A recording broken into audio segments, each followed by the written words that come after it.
Good evening, ladies and gentlemen, and welcome to the Open Orphan Final Results Investor Presentation. Throughout this presentation, investors will be in listen-only mode. Questions are encouraged and can be submitted at any time via the Q&A tab situated on the right-hand corner of your screen. Please just simply type in your question and press send. The company may not be in a position to answer every question it receives during the meeting itself. However, the company review all questions submitted today and publish responses where it's appropriate to do so. These will be available via your Investor Meet Company dashboard. I'd also like to remind you that this presentation is being recorded. Before we begin, we would like to submit the following poll, and if you'd be so kind to give your attention, we'd be most grateful. And I'd now like to hand over to Cathal Friel, Chairman, and Leo Toole, CFO from Open Orphan. Good evening to you both. Mark, thank you very much, and good evening to everybody who is dialed in to join our event tonight. So, a bit like the last event, what I'll try and do is bring everybody is whistle-stop tour update where we are, bring in a few more slides of the deck, and then get my colleague Leo, our CFO, to really address the finances on our results today.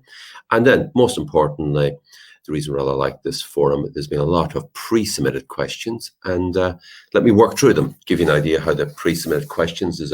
We've grouped them. There's a good group around. People are curious about the pool bag pharma. The next one is about spin-outs in general. We have another group of questions around disease and motion. And then finally, the 2020 results announced today. So that's how we'll do it. And then naturally, I see lots more questions coming directly. So let's address those as well. And we'll try and wrap it all up 45 minutes to an hour, if that's okay. So take people through briefly where we are, the last I did. So in summary, what have we? We're now, and I know there was some debate today, were we really profitable? We can absolutely all extent we were absolutely profitable, operationally profitable Q4 last year. Bear in mind, this was the combination of two companies, Van Life Science on the stock market for 8 years and hVIVO on the stock market for 9 years. Never made a profit either of them. So we combined them, and then within 5-6 months, operationally profitable. And the core, crystal clear thing, we're now highly profitable this year, not operationally profitable, EBITDA profitable in the first half, and very substantially EBITDA profitable in the full year. So there's no question, EBITDA, pre-tax, no matter how you look at it, it's all profits this year. We're in a fabulous place with a world leader in the testing of vaccines. And the next 10 years, and this is where, look, I know we'll address the share price has been bouncing around today, and we'll deal with that in a moment. However, it's almost like we've been here before, about a year ago, when the share price bounced around 10 or 20%. And for those who had patience and hung in, they get rewarded.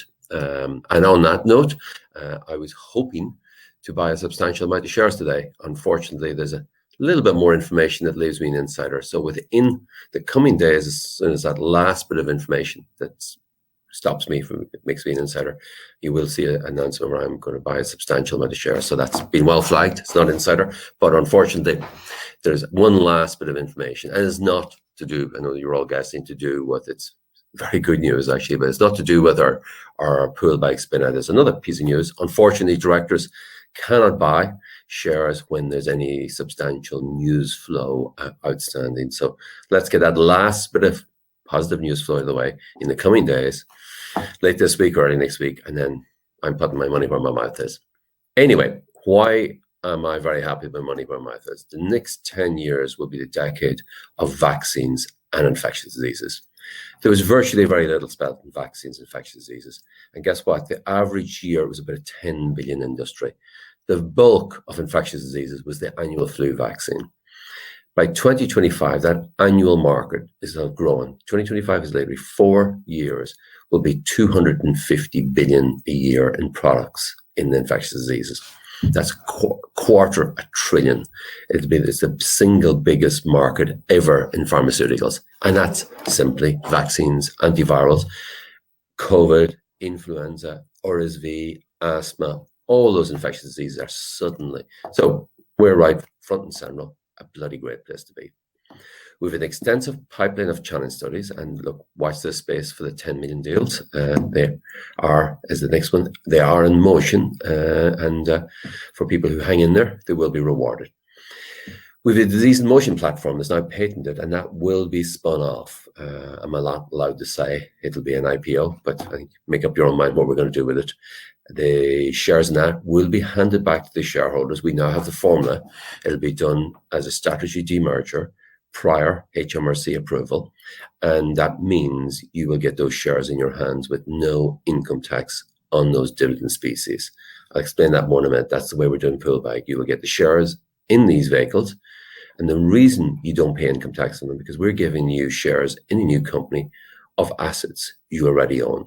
Naturally, if we double or triple or quadruple the share price of pool bag or disease in motion when we IPO them, you will pay capital gains when you exit. That means the holding cost will be zero. In summary, we're monetizing all our non-core assets, and they'll be done by the autumn. That's hard stop. Over the summer, some more, and all done. I'm not in the humor of hanging around with non-core assets. And the reason I don't want to hang out with non-core assets, Open Orphan, as the world leader in tested vaccines, is in probably one of the best places to be at the moment. It just couldn't be a nicer market. But these assets are better sitting outside in standalone companies. You shouldn't mix pharma services with pharma products. Why? Because if we've got Pfizer signing the big contract, getting us to develop a product, they don't want us running around the corner in another arm of the business, building a competitive product. And being honest with you, the first pool bag asset, it's a immune suppressor modulator, and that would compete with a couple of our customers.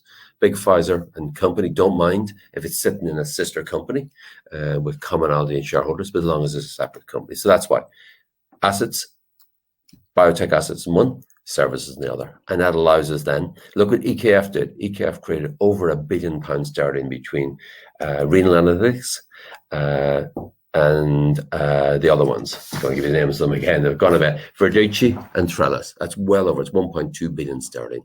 I'm absolutely convinced in the months and within the coming year, we can create at least $1 billion in shareholder value between Open Orphan and our 4 non-core assets. And if all goes well, if Leo reassures you that cash balance is going to rise by the year end, and it was dipped a little bit because we put some money into some of our non-core assets to make them in strong position. So now people are worrying, why did the cash balance drop? Well, that's because we've invested some of it. And as that starts now, that investment is done, as that starts ticking up, well, I'm the single largest shareholder. I'm not selling, I'm increasing my stake. So a nice cash dividend would be a lovely Christmas present. Moving on. And look, I'm not going to dwell on this. You've been watching this significantly. The piece is missing is the next couple of 10 million studies, and watch that space is all I can say. So we've had busy 12, 18 months. I know some of them would prefer we were much busier, but hey, we're a small team, and I think we're going places. And for those who hang in over the next couple of weeks, not months, I think you will be royally rewarded. And I wouldn't be increasing my stake if I didn't think the rewards were coming.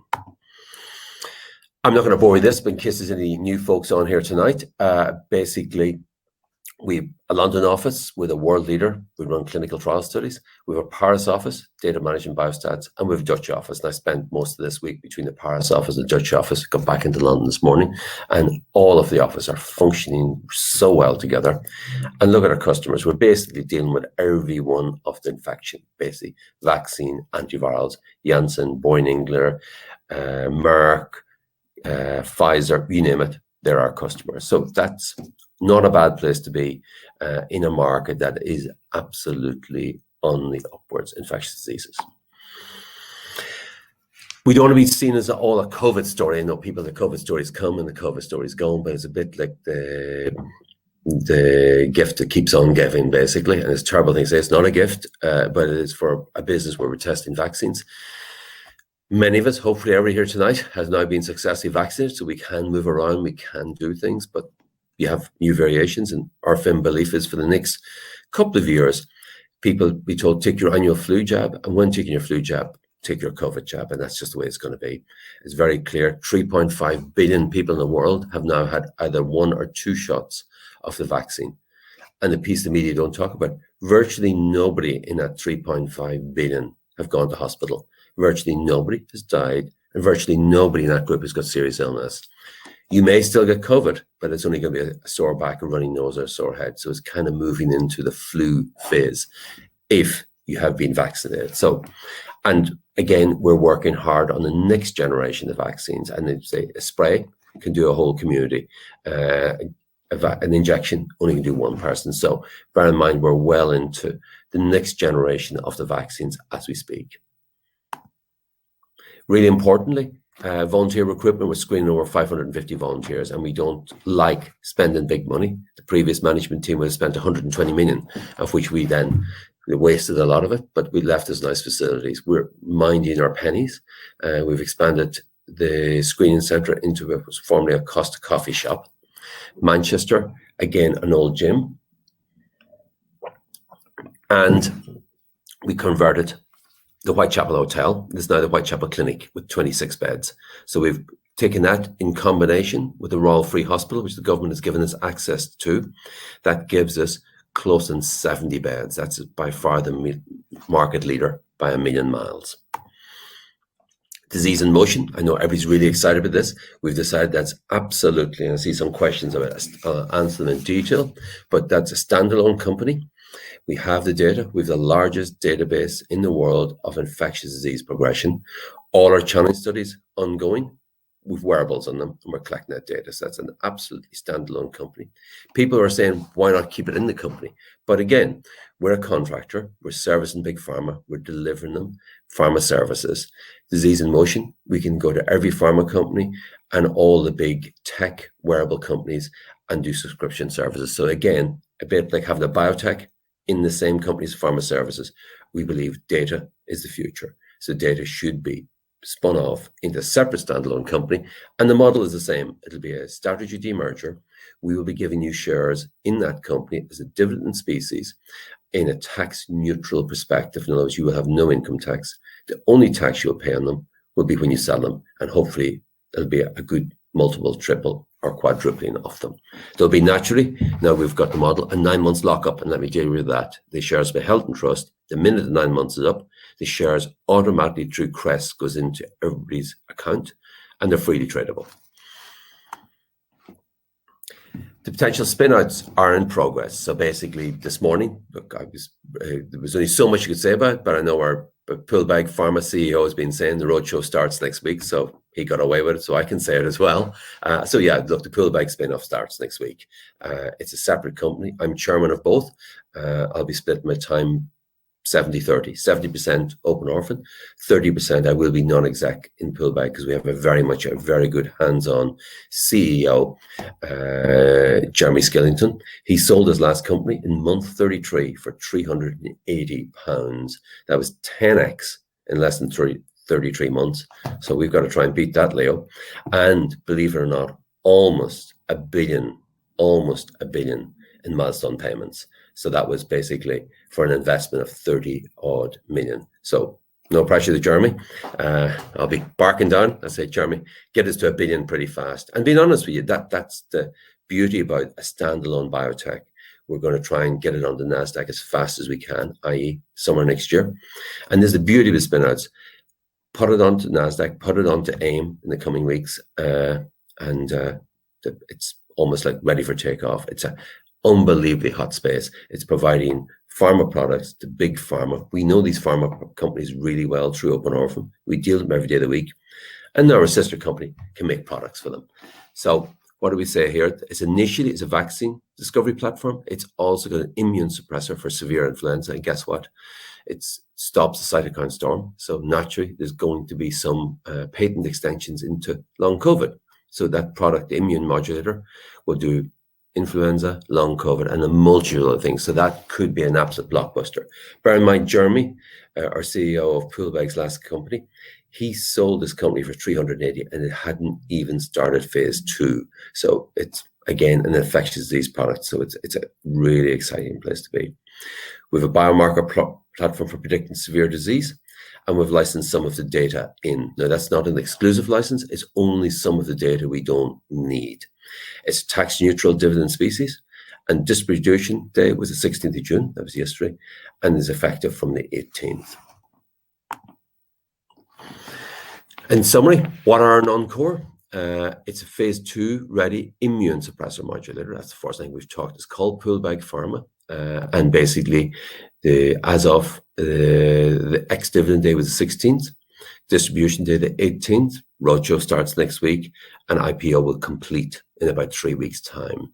Very clearly, I said we'll hold the shares in trust for 9 months, and then they automatically go into everybody's account who currently has an Open Orphan share on the 16th. They automatically get their dividend species, and it goes into their account, and they're freely to trade then and go to your automatically your ISA account or wherever it came from. So it's done through the Crest fungible system. So it's very simple. You won't be having paperwork flying around. We're looking at data business, reviewing the possible spin-off. That's our disease in motion. You can take it as read. That is well underway, and that will be a standalone company. We're not supposed to say it'll be a standalone IPO, but you know what's going to happen there. Prep Pharma, again, we're cracking the whip and watch that space. And our friends at Immutex, of course, you know, I'm getting a little bit frustrated. They're taking longer. We can do a multiple of companies, but we're getting there. And as somebody says, if the Immutex folks who 51% can't do a deal in the middle of an influenza and COVID pandemic with mosquito vaccines, then there's something wrong. So that process is well underway as well. I say by autumn time, all 4 non-core assets will be in your hands via dividend species. And we've done the exact model now. We don't want to hand you shares in another public company. And the first thing you say, you've got to pay income tax. That encourages you to sell the shares. We're going to do it on the basis that you won't be selling the shares and you can hang in there. A bit like Open Orphan. Those who hang in, there should be quite a good multiple uplift in that company. So I think on this basis, I think we're talking to the results. I'll get Leo to go through them and I might comment on them further after Leo finishes up. So Leo, over to you. Thank you, Cathal, and it's good to present to everyone this evening. Thank you for joining us. I want to take a moment just to set the scene for our results, if I may. This year really was an important year of transition. You must remember the very, very high combined losses that hVIVO and Venn had in 2019, and really we had an important turnaround to do in 2020. The initiatives we followed really were pretty obvious what we needed to do. We needed to strengthen business development by really focusing on delivering value and an improved offering to our clients. We had to restructure underperforming businesses, in particular shutting down the clinical operations business of Venn, which was no longer viable. We had to seek out synergies across the group. In particular, we were able to use the Venn team to actually do work for the London team that had previously been outsourced and we had to pay for. We stripped away unnecessary layers of management across the group. That was really saving money, really building up next generation leadership to drive the business forward. And lastly, as you would expect in a integration, we had to trim all the support functions, be it finance, HR, IT, quality, etc., etc. The focus, this focus on turning around the business led us really to drive a significant improvement in our contract wins in 2020 versus 2019. And we'll show that data in a moment, but it really does, if you like, set the scene for the major improvements in revenue that we're seeing already so far this year, and we expect to continue for the end of this year. So our big picture, we'll show the graph in a moment. We have turned around the business that we are operationally profitable in Q4, and now we're in a position where we can target to be operationally profitable for the full year in 2021, and we'll talk about the numbers in a moment. Importantly, cash, we have a really strong cash balance now, which was relatively weak at the start of 2020, where we had about £1 million. Now we had £19 million on hand at the end of the year. One of the questions we have, and Carl alluded to, is where the cash balance is right now. Well, there's a large element of the normal ebb and flow of managing working capital in a business. At the end of the year, we had quite a bit of prepayments received from our client, from our clients, and those prepayments were in part being released into the business through the first half of the year. So that explains why some of the cash will have dropped. On top, as Cathal alluded to, we're spending money preparing for the dividend in specie. We're also investing in new challenge models and investing in our data platform. So we actually expect that with the normal flow of contract wins, our cash balances will be strongly ahead of the 2019 or the end 2019 position by the end of the year. So just want to make sure that point is clear. Talking about the numbers then, I just want to call out just address some of the questions that are floating through the Q&A. The way we present the numbers in the accounts is slightly misleading because you're not actually comparing apple with apples. 2019 numbers, the official statutory numbers, reflected Venn and Open Orphan on a standalone basis for 2019. 2020 is reflecting Venn, Open Orphan, and hVivo. So in terms of the statutory reporting, you're not comparing apples with apples. And that's why in the chairman's statement, we were very careful. I would really draw your attention to those numbers. In the chairman's statement, we take care to show you the pro forma data, which is fully comparable.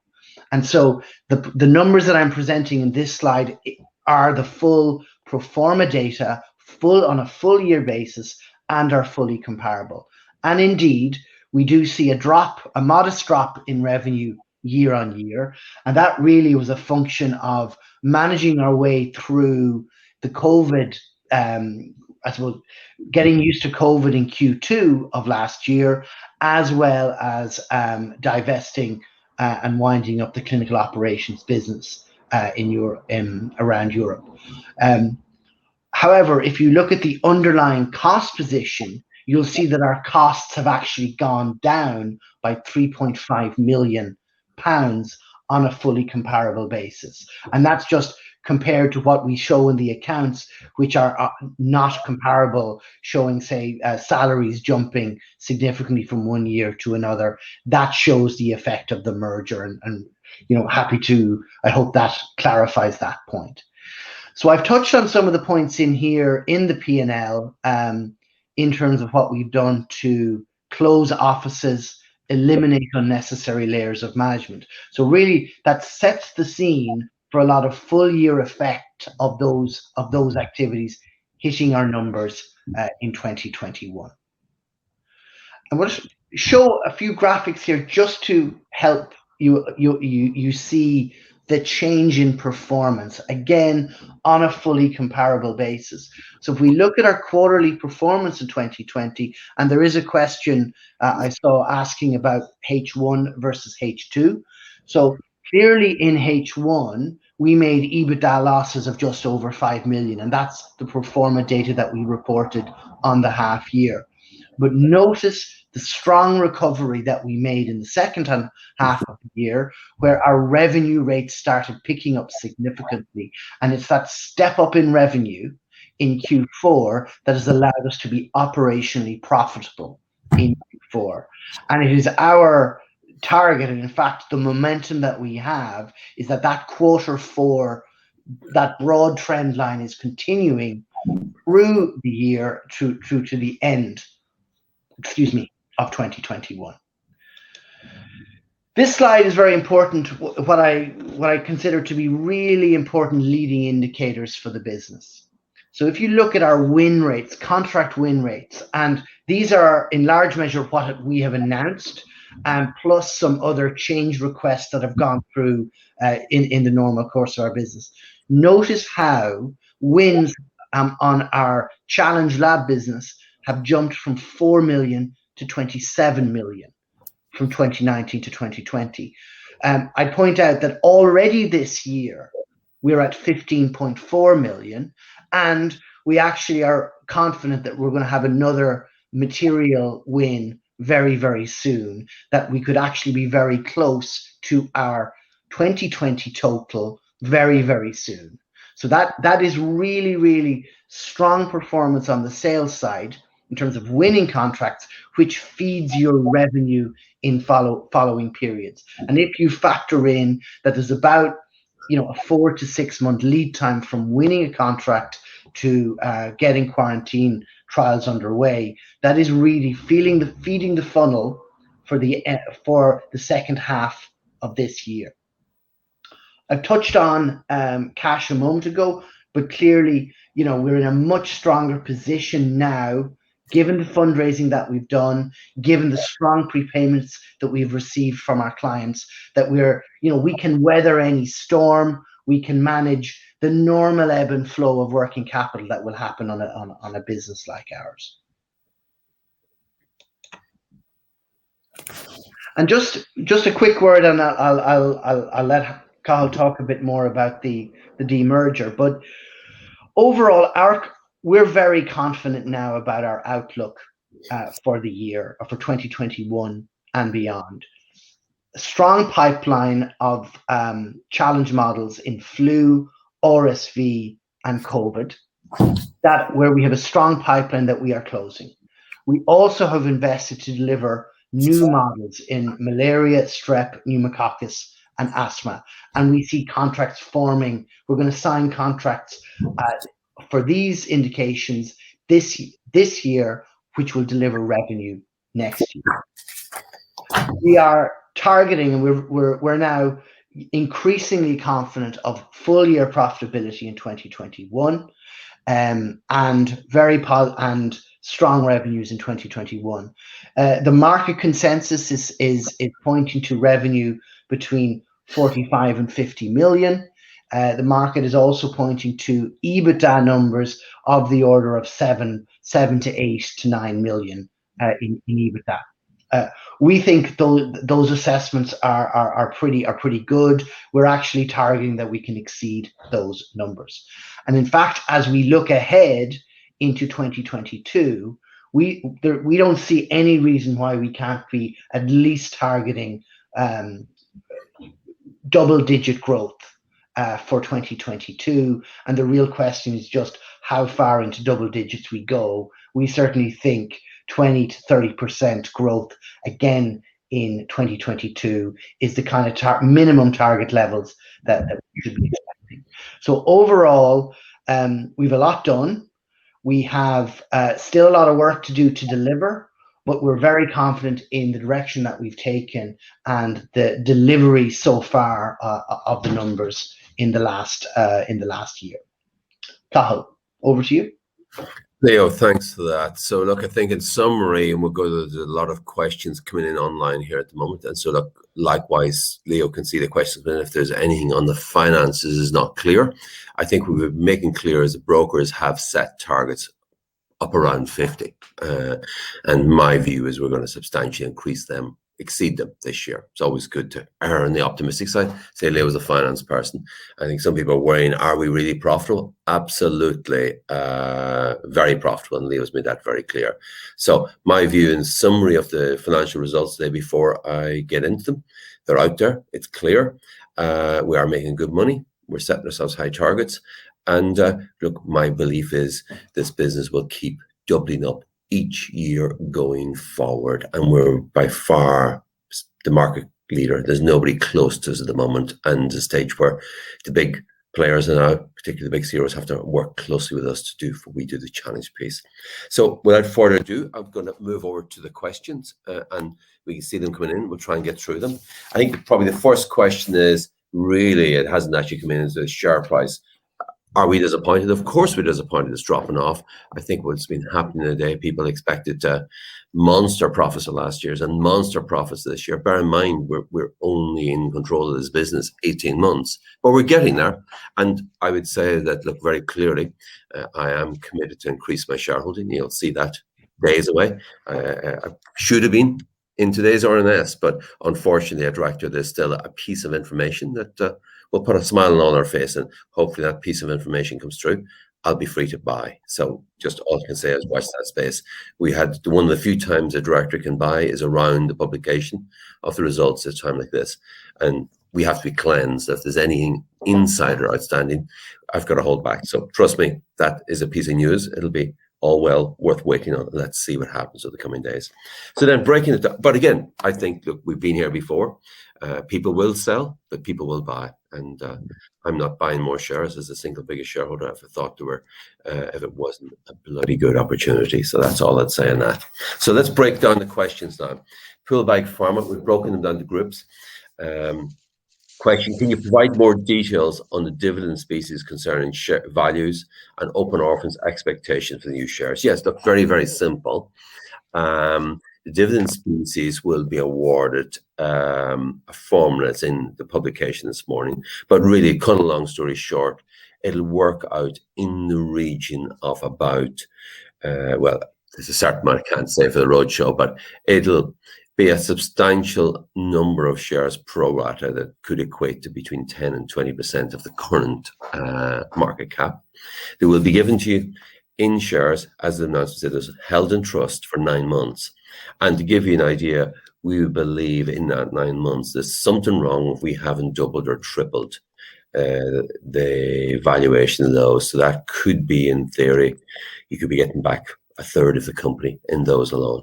My belief, ultimately, I think anybody selling after the 9 months, there'll be so much news flow. We'll be approaching a NASDAQ listing. I think anybody who's in for the longer haul, they'll be rewarded, because I think the very fact that EKF spun off Renal Analytics, and there's quite a lot of similarities, and they got it to $1 billion, close 880 million sterling in less than a year. So that's the target we're setting on Poolbag. So let's see how big we can make Poolbag.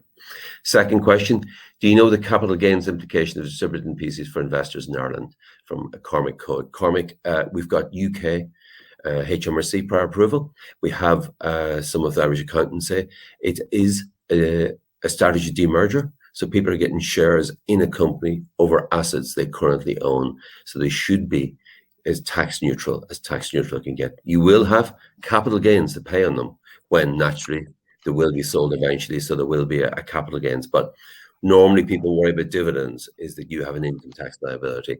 But the structure we have, there is no tax at this point in time. Question 3, when the shares are officially released after 9 months lock-in, will the certificates be sent directly to ourselves, or will they be sent to our brokers who hold our shares? Or if they go directly to our brokers, will they go into whatever our shares in ISA? Yeah, the way we've done it is they will be held in trust. And then as of yesterday, anybody who held shares in the company, it'll go directly wherever that account held shares yesterday. So it goes directly into your ISA, it goes directly into your broker. It's all done electronically. Anybody wants the paper copy of the shares, that can be done as well, but it's done through the CREST system. It's almost like awarding a dividend. It's held and it'll go straight to wherever that share is currently held. 4, you've been clear in the past that directors and board members can buy the shares in the open market if they want them. We don't give options. Well, yeah, basically, I'm not a big particular fan of options in this particular company, because I think there was too many old Venn options outstanding. There was too many old hVivo options outstanding going back years. Most of those have washed through and gone. And basically, I've made it clear, I am buying shares. I've got permission from the Nomad, I've got permission of the board. We're one piece of news away from exercising it. I'd say, give me a few days. If that news is out there, I will be putting my money where my mouth is. It'll be a reasonably substantial investment. Spinouts in general. Please list the potential spinouts in order of approximately timing of IPO disposal, value to realize. So the ones we can control are the IPOs. So we can control Poolbag, that's underway.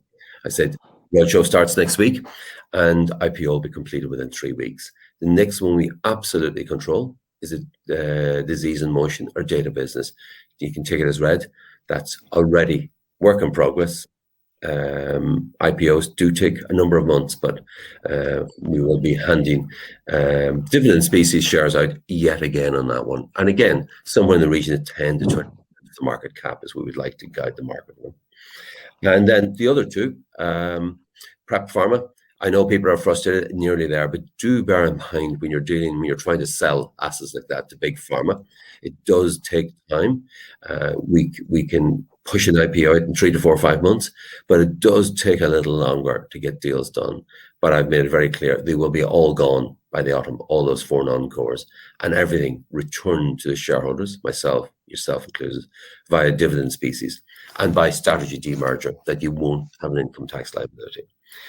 Next set of questions, spin-outs in general. Well, I've done that. The number of, yes, this is causing a bit of confusion. The question is the number of open orphan, new company registrations, name changes, media hashtags, platform websites is confusing. Could the company put up a family tree chart or show similar current or possible future? Yes. To just take it down and explain to him afterwards. Somebody with a live mic, Mark or Louis, is it? Cool, thanks. Yeah, somebody's asking, doing spin-outs until we got the right structure. Being honest with you, it was a bit of experimentation on which structure would work. The critical one is, I didn't want to get a whole lot of shares in another IPO in Poolbag and then immediately have to write a check for income tax later this year. So it took a while, hence the reason there was a bunch of those companies' names. So it's going to be very simple. First spin-out is Poolbag. Forget about all those other subsidiaries out there. That's the company. And the next one, definitely, Disease in Motion has to be coming down the track. We absolutely control that. We don't completely control the other two, but you can take it a read. As I say, we'll get those jobs done over the summer as well. Next question, could the company follow up with an idiot's guide to the non-core assets? I think I covered that. It was good for them. So look, we will have it, and I think it'll be clear. We'll be putting out, once the roadshow is done and dusted in the next 2 weeks, we'll either say, right, the reason we can't put an exact value on it, and this is by remiss, you start a company, you start a roadshow, you hope to get a pre-money price of X, depends on demand. We've got actually the book half covered before we even start the roadshow, given the level of interest. So to look at a share price today and some of the bulletin boards, you think there was people running for the door. Well, the funny part is the brokers are saying they've never had more interest in a spin-off like this before. So, but the final pricing won't be done, as you all know, till a day or two before the IPO. So we're about 2-3 weeks away from that. So you will either say then in 2 or 3 weeks, they'll say, right, there's what the first spin-off is worth. What percentage of open orphan have we handed you back? And it's not going to be little single digits. It's going to be a chunky return of cash to you. I would advise you to hold on to them, but you'll be free to sell them after 9 months. Next group of questions, and bear in mind, this is a pre-submitted question. There's a lot of questions going online. I'll try and run through quite a few, as many as we can as well, okay? Well, actually, phoning one of them here, I've just seen come in, Alex K. When is the cutoff date when I can buy ORF shares? Before I'm not qualified for the first IPO shares. Unfortunately, Alex K, the cutoff date was yesterday. Anybody, the recorded date was yesterday. So as of today, if you buy shares in Open Orphan, you don't get Poolbag shares, but you still will get, you still get access to non-core. So, and as well, think fundamentally, we are ex-dividend. Anytime a share trades ex-dividend, it will always tick back. And people will be guessing what is the value of the share, because now today people actually do have a separate share. So if hypothetically we were giving you 10% hand back, our share price should come back 10%. Hypothetically, if the dividend species for Poolbag is 20%, our share price naturally should go back 20%. So do understand, handing dividend species back does fundamentally allow the share price to come down. But bear in mind, we do have 3 more coming down the track, and hopefully if Leo does his work and keeps that cash pile building, we'd all like a little Christmas present in a little cash dividend this side of Christmas. Okay, moving on, Disease in Motion questions. Can you confirm that Disease in Motion will be spun out in its own company? Absolutely, that will happen, and allow the time frames 3 to 4 months for these things to happen. So that is the one we can absolutely, we control that 100%. That will happen. Is it on track before the end of 21? A lot sooner than that. End of 21 is June, July, August, September, October, November, December. That's 7 months. It takes us 3 to 4 months to complete these things. And bear in mind, we control the disease in motion. Anything we control, we can move fast on. And the next question, the ORF shareholders will have an opportunity to benefit from this spin out with free shares in similar manner. Absolutely. Every time we spin off a non-core asset, and bear with us, with the structuring and testing with these different, we had IP Co was registered, or Pharma IP Co. There's a range of them till we got the structure right. We now have a team, the same lawyers, the same accountants, the same 2 sets of brokers will manage all our spin outs. We can do it twice as quick going forward. So Disease in Motion, will be spun off. I'm not saying it will IPO, but I think you know where my heart is. And you will, as shareholders, get shares in that vehicle. Now, and by the way, I know there's a number of questions that are not here, but I've saw them come up. Flagged that some of the founders, there is some founders' equity. The structure is initially, because it can't be a subsidiary owned by Open Orphan, because then you would have tax liability. We put a company together where myself and Ian and some of the directors had to own it 100%. The minute the asset has gone in, we've dropped down to less than 10%. And the minute the cash comes down, I end up with a couple of percent and Ian ends up a couple of percent. We're locked up for 2 years. So I think most people agree if Ian's going to work 24/7 full-time, as Ian O'Connell, I'm going to give quite a bit of my time to drive it. If we end up with a couple of percent at IPO in that vehicle, I don't think that's not too bad. And bear in mind, I'm also putting up to $500,000 of my own cash into Poolbeg at full market price, and yet again being locked up for 2 years. So I always believe if we put our money up front, lock ourselves in, that allows investors plenty of time to come in and try and make some profits. Quick one, I think, Leo, it's over to you. There is a number of questions here. We've tried to reduce them down to the 2020 final results. So Leo, I might get you with these. Yeah, no, and I think I tried to cover those in my remarks in relation to questions about the comparables in the accounts. The salary costs have gone from 5 to 15 million, but that really is the basis of preparation. In 2020 is showing hVivo included in the numbers, while 2019 was just Open Orphan and Venn. I'm looking at the other questions now.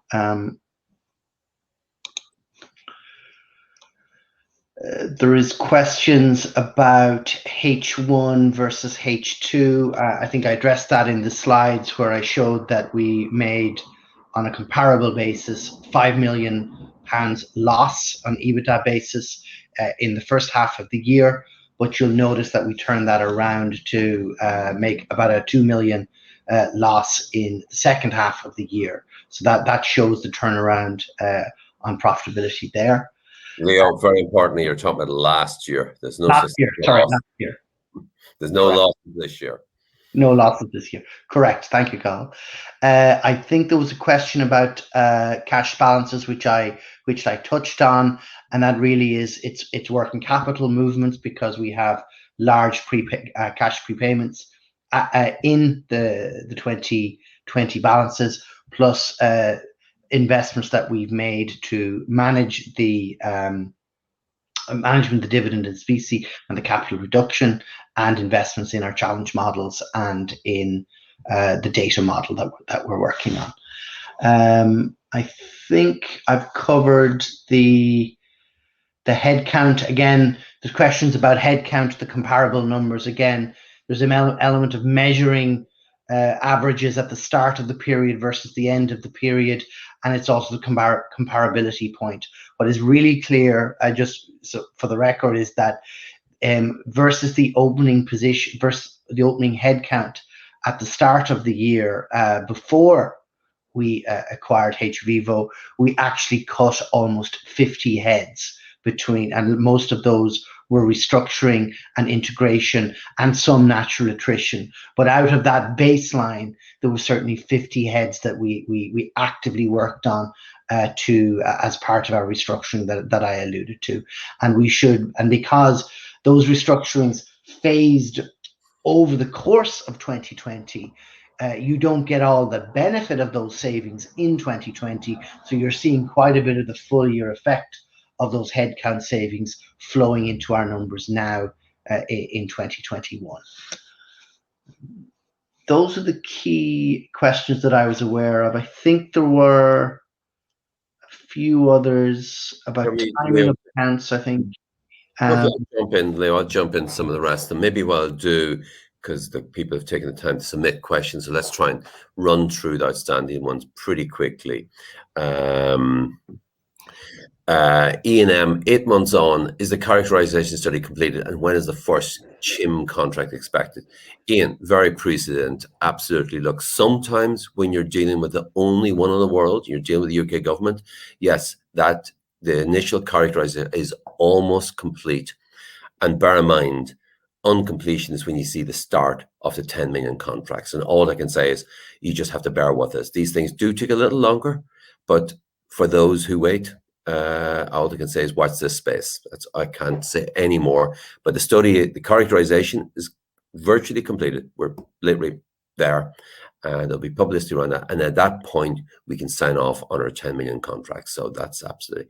Next one, Herd B. Following your analyst meeting this morning, do you get the impression they are on your side and will report favorably? Look, the issue with the analysts, we don't want to beat them up.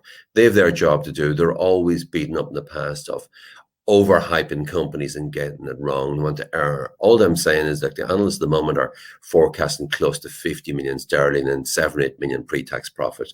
Our plan for this year is substantially exceed those. Leo might say, as a CFO, that I'm the optimist. Leo is the less optimistic, but he's like, these two companies didn't have something like Leo in the past, so it needs a steady hand. But look, if we don't substantially exceed those analyst forecasts, I won't be happy. That's all I can say there. And the next one, what is the basis of your spin-out valuation? I think I covered that. Spin-out has to be 10 or 20% of the market cap. And we should double or triple that reasonably quickly. Tinkara M, what is the time for ORF do you not make vaccines? I'm not really sure what that's. Let me come back to that. Time we do not make. We don't make vaccines, we test them. So any making of vaccines will need to be done in now Poolbeg, of which we're now, as of today, a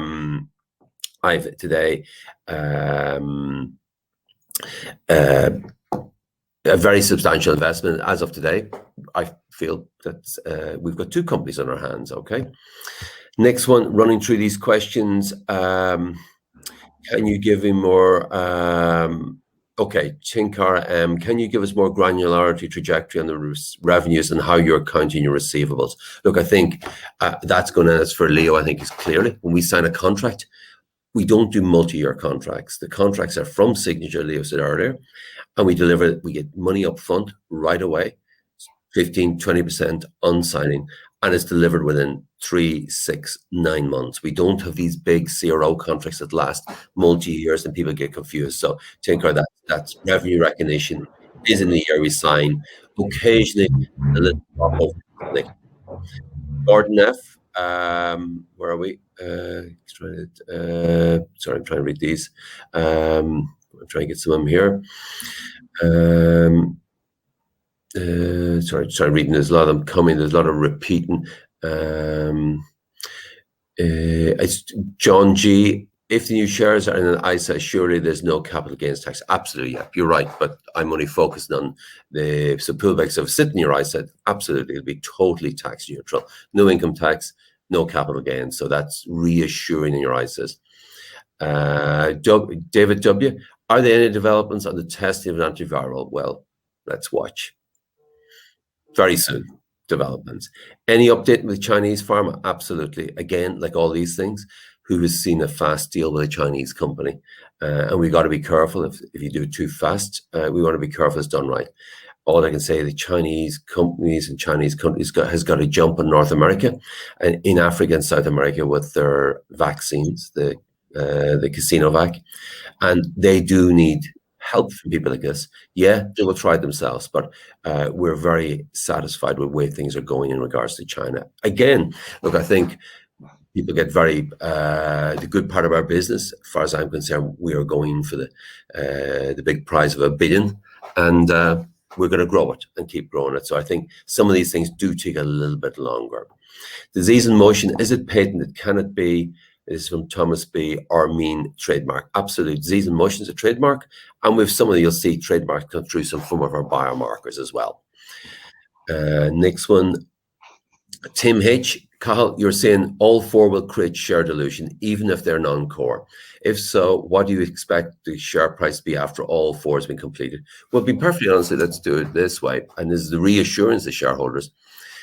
We're pretty comfortable, well north of 50 million revenue this year. All our competitors trade on 6 times that without the non-core, and they're run-of-the-mill CROs. Lots of people doing phase 1, lots of people doing phase 2, lots of people in phase 3. We're unique. We're the only people doing it there's a high moat around it. So we believe our valuation is substantially in excess of that. So take all the non-core out, and we're still undervalued. That's my opinion. It's a personal opinion, but I think anybody who talks to us believes that's where we should be. So as a non-core spin-off, yes, there will be some price, because now we're holding shares in another company separate. We are ex-dividend. I think that's some of the shareholders that they didn't realize. Shares do trade pro rata on the ex-dividend, because bear in mind, anybody who held open orphan shares yesterday, today you hold open orphan shares, but you also hold shares in Poolbeg Pharma that are held in trust for you. So that's a fact of life now. But look, I think we keep growing the primary business. It's an exciting one. So I don't believe there should be too much share price till people get used to this first one. And if people see some of the bigger contracts coming through, I think bear with us. Between now and the next couple of weeks, we'll all be in a very, very different place. That's all I can say. Alex K, when do you expect to pay the first cash dividend from a going concern? Well, the beauty about Alex, part of the toing and froing, we got shareholder and High Court permission to get distributable reserves. Up until 3 weeks ago, we couldn't pay any form of dividend. The cash is growing. We're in a business that doesn't need cash. We have allocated some cash to our non-core assets. You can't just do an IPO and leave the cupboard empty. People are saying, what's going on here? You've got 20 million in your bank. So that is part of the cash has been allocated, and you'll see it come roaring back. Leo made it very clear. There's absolutely no question we're cash generative. So that's Alex K. And let me see. Nathan, or will we see any other insider purpose shares in the next few days from others in senior management of ORPH? Look, I can't speak for them. I put my money where my mouth is to stand up for. I am the largest shareholder, so I think it's my duty to follow from the front and to buy shares, basically. Mark with an ACS. I'm very glad to see these assets spun out. Assets don't help patients sitting in a shelf. Absolutely, Mark. And the only thing, if we do it again, it's very hard. We keep the team small. I'm sitting here in the office in London. It's Leo works from Dublin, and we don't want to build a big, because the business doesn't need a big overhead, but it does take time. I was in Antwerp on Tuesday, Amsterdam yesterday, back, or the day before, back via Paris into London today. We do have an operation. It does take a bit of hand-holding to keep all the balls there. We could be lazy and go find a proper CEO. I don't really like that idea, because I think we have a fabulous COO, we have a fabulous CFO. You're looking, Leo's doing the job, and a management team. So it does take a little bit more time to get everything done. And bear in mind, we're also doing an IPO called Poolbeg. But we do have a professional, full-time CEO called Jeremy Skellington, and we do have one of the Open Orphan team who co-founded Open Orphan, Ian O'Connell, moving out and moving across as a full-time CFO in Poolbeg, and I will be the chairman of both. Executive chairman here, hand-on, ruling it, and over there, non-exec, because it has a full team. Chris G, how can the share price drop on ex-dividend when we don't know the value in dividend species? Well, the only problem is we can probably guess the value, and I think some of the more astute people are guessing. Fundamentally, if people pay a 10% dividend, the share price usually drops pro rata. We don't know how much we're going to get it, but I'd imagine it's going to be the pre-money valuation will only be decided on completion of the roadshow, and there's a lot of appetite for these assets. Stephen C, I think we're into our last couple. Oh, there's a few more. Stephen C, and we're going to probably stop around 7 because I don't want to dive in too much deep. We'll rattle through the last few questions. Will we receive cutoff dates prior for all? Absolutely. Look, each time we're not allowed to publicly say in advance the cutoff date is X. It just happens. We pick a line, the lawyers, the brokers, the advisors, and it gets published the next morning. Because if we publish in advance, that would be putting very public information. But look, we might look at it and try and, we've gone through this first one, bear in mind it takes a while. We do have the company sec, Salim Hassan from EKF Diagnostics, he's the company sec, and all of those spin-outs that would have come out of EKF. So bear in mind, Salim was involved in Renalytics, it's now 860 million spin-off. He was involved as a company sec in Verducci, 150 million spin-off. And Trellis, he's the CFO there. So he's our now Poolbeg Pharma company sec. So we've had a lot of learnings with Salim, and he's a valuable member. So last couple of questions. Somebody saying the CROs are valued at 6 times revenue, you said revenue, absolutely. Most CROs in the world are 4 to 5. Comparable to us is Ergomed. They're on 8 times revenues at the moment. So basically, I think being the world leader, and it's a very, very difficult space to get in. The only reason we got into this is John Oxford started this company in '89. A bunch of investors put 120 million into it 5 years ago and built the challenge unit. And there is a kind of high watermark in. So our valuation, we should be valued more than a typical CRO at around 5 to 6 times revenue. I think our real value, when we even spin them all off, is substantially ahead of where we currently are. Mike P, I currently own 100% of the OO. I currently own 100% of the open orphan products as a portion of the shares they own in OO. What would my dilution of product ownership once this product is spin off? I think we've guided that. If it's 10%, it causes 10% dilution. But we are going on the basis that they're non-core, that weren't adding value as they sat there in the first place. Let me see. We're down to our last 3 questions. Paul O, has any disease in motion contracts been signed yet? We actually have quite an amount, but if we're going to spin that off into standalone company, what we're trying to do is get the spin-off done and then sign the contracts. It gets very messy if the contracts are signed in open orphan and then try and go back to the customer. Can we separate it? So that is holding it, but it will be very much standalone. Let me see. The last question I can see here is Stephen W. I already own quite a few open orphan shares yesterday. So will I get Poolbeg shares in trust? If I invest more in open orphan tomorrow, will I get shares in the 3? Stephen, a wonderful question. Yesterday, you owned open orphan shares, you automatically got Poolbeg shares today. However, anybody who buys new, if you're on the share, anybody who buys new open orphan day will not get Poolbeg shares. They had to be in the share register at the close of business last night. However, if you buy open orphan shares, you absolutely get a stake in dividend species in the disease in motion spin-off, in Nemutex, and in the prep pharma. So bear in mind, that's how we're doing it. And I think that wraps that up. So hopefully that's clear that yesterday, whoever was a shareholder, whoever bought shares, get them in both companies. Going forward now, and Stephen, as you do have now Poolbeg Pharma shares held in trust for you. And if you still stay in the share register, you will get shares in the Immutex spin-off, you will get shares in the prep farm, and you will absolutely get shares as well in a disease in motion. The part I can't say, I'm not supposed to say they will all be IPO'd because that's not absolutely asserted, but I'm telling you, we control disease in motion, and we're making damn sure we control the other 2 assets as well. So I think, look, without further ado, we said we try and do it within the hour. And I think at this stage, I might hand it back over to you, Mark. That's great. Thank you, Cahill, and thank you for being so generous with the Q&A. Obviously, I know investor feedback is important, particularly after your presentation and the results today. So perhaps before I redirect investors, I could just ask for a few closing comments just to wrap up tonight's session. Sorry, Mark, is that a few closing comments from yourself? Just from you, yeah, just to wrap up, top and tail it, and then we'll send off people for their dinner. No, I think we'll all head off happy to dinner. I bring some of the staff member here. They're delighted in London. We can go out and have team dinners now together. So yeah, look, in summary, yes, we're disappointed with the share price. We'd be wrong dropping. We kind of expected to come back somewhat.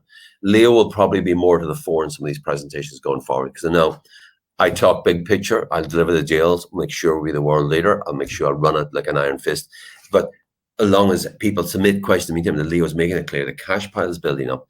People got frightened. Hang on, we ended the year 20, and where did the cash go? That was simply, we put some of the cash into the spinouts. We put some of the cash into parts of the business, but it is cash generative. This company will never be fundraising ever again. I said earlier this year, we're in handback mode. We started that today. We're handing back shares in Poolbeg. There is 3 other non-core assets, and if I have my way, I'll be getting a cash dividend before Christmas, but ultimately that I'll be harassing Leo to that. So in summary, I think if people bear with us over the next days, not weeks, I think we will be in a slightly different place share price than where we are today. And it's not downwards. I would be very optimistic that we'll see, like, naturally people expect a lot more, but look, all this, we've been here before, and my belief it's upwards and onwards from here. So in summary, thanks everybody for listening, and hopefully we might do more of these once a month. I think these forums are really good. People can preset them with questions and get straight answers from it and hold us accountable on a monthly basis. I think, Mark, we like your platform. Let's do it at least once a month. That's very kind, Cahill. Thank you very much. And thank you to Leo as well for this evening's presentation. Could I please ask investors not to close this session, as you'll now be automatically redirected for the opportunity to provide your feedback in order that the management team can better understand your views and expectations. It will only take a few moments to complete, and I'm sure both Cahill, Leo, and the management team will be highly valued by them. On behalf of the management team of Open Orphan, I'd like to thank you for attending this evening's presentation. That now concludes today's session, and good evening to you all. Thanks once again.